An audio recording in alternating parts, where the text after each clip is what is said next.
গুপ্ত সংগঠনের উপর ভর করে ছাত্রদলকে বারবার প্রকাশ্য হুমকি দেয়। আমরা সতর্ক করছি, বিনয়ের সহিত সতর্ক করছি, সতর্কভাবে কথা বলবেন, সতর্কভাবে কথা বলবেন। ছাত্রদল একদিনে জন্ম হয়নি। এই ছাত্রদলকে দমন করার কথা বলেন, বারবার হুমকি দেন। সে কারণে তাদের এই ধরনের ষড়যন্ত্র কর্মকাণ্ড সাধারণ শিক্ষার্থীদের কাছে গ্রহণযোগ্যতা পায়নি। সেজন্য শুরুতে যেভাবে 0% কন্ট্রিবিউশন 100% সেলিব্রেশন নামে জেনারেল স্টুডেন্টদেরকে বিভ্রান্ত করতে চেয়েছিল, কিন্তু আগস্টের পরপরই যখন দেখা গেল শহীদ ওয়াসিম সহ শতাধিক ছাত্র দলের নেতা কর্মী এই জুলাই আগস্ট আন্দোলন হত্যার শিকার হয়েছে, তখন এই ষড়যন্ত্রকারীরা, তখন এই আন্ডারগ্রাউন্ডের ষড়যন্ত্রকারীরা আবারও তারা গুপ্ত অবস্থায় তারা সাধারণ শিক্ষার্থীদের নিকট পাশে। যমুনা ইলেকট্রনিক্সের সুপার এক্সচেঞ্জ অফারে 1-এর ভিতর 3 পুরনো বদলে নতুন নিন যমুনা ইলেকট্রনিক্স। মিলেমিশে আবারও নতুন ভাবে এতদিন পরে এসে 7 মাস পরে এসে আবারও নতুন নতুন ষড়যন্ত্রে লিপ্ত রয়েছে। প্রিয় উপস্থিতি, আমরা আরেকটি বিষয় লক্ষ্য করছি, যখনই এই দেশের কতিপয় নেতৃত্ব গড়ে উঠেছে যারা মূলত মিডিয়ার মাধ্যমে তাদের পরিচিতি বেশি রয়েছে, যারা বাংলাদেশে কোথাও সভা সমাবেশে যায় না, তাদের সংগঠনের কমিটি গঠন করে, কিন্তু বাংলাদেশের কোনো একটা উপজেলায় তাদের উপস্থিতি দেখি না, কোনো একটি জেলায় তাদের একটি মিছিল পর্যন্ত আমরা দেখি না, কোনো একটি মাস গ্যাদারিং তো পরের কথা, তাদের কমিটির একটি আলোচনা সভা আমরা আজকের পর্যন্ত কোনো জেলায় দেখিনি। কিন্তু তারা ঢাকায় বসে বসে অনেক বড় বড় বয়ান দেয়, তারা অনেক সোশ্যাল মিডিয়ায় নেগেটিভ তৈরি করে, শুধু তাই নয়, এবং তারা গুপ্ত সংগঠনের উপর ভর করে ছাত্রদলকে বারবার প্রকাশ্য হুমকি দেয়। আমরা সতর্ক করছি, বিনয়ের সহিত সতর্ক করছি, সতর্কভাবে কথা বলবেন, সতর্কভাবে কথা বলবেন। ছাত্রদল একদিনে জন্ম হয়নি। এই ছাত্রদলকে দমন করার কথা বলেন, বারবার হুমকি দেন। আপনারা আগে এই ছাত্রদলের অতীত ইতিহাস কি, বর্তমান পরিস্থিতি কি, সাংগঠনিক সক্ষমতা কি, সেগুলো বিবেচনা করে তারপর কথা বলবেন। হুমকি দেবেন না। আপনাদের হুমকিতে আমার একজন ওয়ার্ডের কর্মীও ভীত নয়।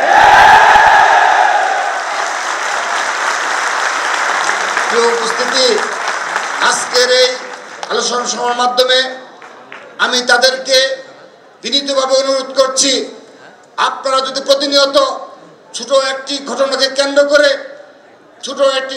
কেন্দ্র করে বারবার ছাত্রদলকে এভাবে হুমকি দেন, এবং জুলাই আগস্ট আন্দোলনে আমাদের ছাত্র সংগঠনের মাঝে যেটি বৃহৎ ঐক্য গড়ে উঠেছে, সেই ঐক্যকে বিনষ্ট করার জন্য ষড়যন্ত্রে লিপ্ত হন, তাহলে আমরা ধরে নেব আপনারা সত্যিকার অর্থে এই ফ্যাসিস্ট আওয়ামী লীগের পুনর্বাসনের পক্ষে আপনারা শুরু করছেন। আবারও বলছি, আজকের এই আলোচনা সভা থেকে আমাদের যে বৃহৎ ঐক্য গড়ে উঠেছে, আমরা বিশ্বাস করি আপনাদের এই অযাচিত বক্তব্যের মাধ্যমে আমরা এখনো কোনো অযাচিত বক্তব্য দেইনি। আমরা সেই জুলাই আগস্ট আন্দোলনে যে বৃহৎ ঐক্য গড়ে উঠেছে, সেই ঐক্য বজায় রাখবে ছাত্রদল। সকল ছাত্র সংগঠন নিয়ে এক এবং ঐক্যবদ্ধভাবে নতুন ধারার বাংলাদেশ বিনির্মাণে আমরা কাঁধে কাঁধ মিলিয়ে কাজ করব, নতুন ধারার ছাত্র রাজনীতি উপহার দেব। সেজন্য সবাইকে, বিশেষ করে মহানগর ছাত্রদল যেভাবে সুশৃঙ্খলভাবে এবং এই 7 মাসে আপনারা প্রমাণ করেছেন, আপনাদেরকে শত ষড়যন্ত্রের মুখেও আমার এই মহানগর ছাত্রদল সম্পর্কে কোনো চাঁদাবাজির অভিযোগ ওঠে না।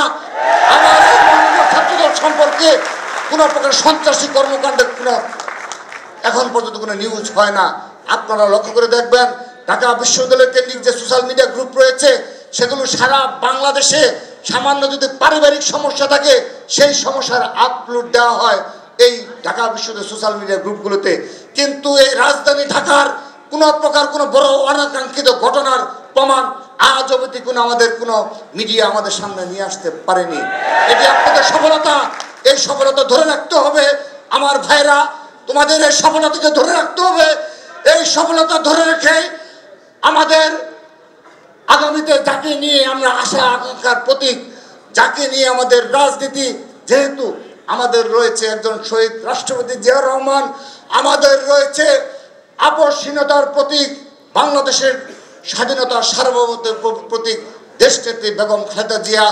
আমরা আগামীতে রাজনীতি করি জনাব তারেক রহমানের নেতৃত্বে একটি সাম্য মানবিক বাংলাদেশ গড়ব ইনশাআল্লাহ। ছাত্রদল অধীর আগ্রহে অপেক্ষা করছে জনাব তারেক রহমানের স্বদেশ প্রত্যাবর্তনের জন্য। আমরা অধীর আগ্রহে অপেক্ষা করছি যেদিন জনাব তারেক রহমান বাংলাদেশের প্রত্যাবর্তন করবেন, আমার এই মহানগরের প্রিয় ভাইয়েরা তারা সুশৃঙ্খলভাবে লক্ষ লক্ষ ছাত্র সমাজকে সাথে নিয়ে তাকে রিসিভ করবে ইনশাআল্লাহ।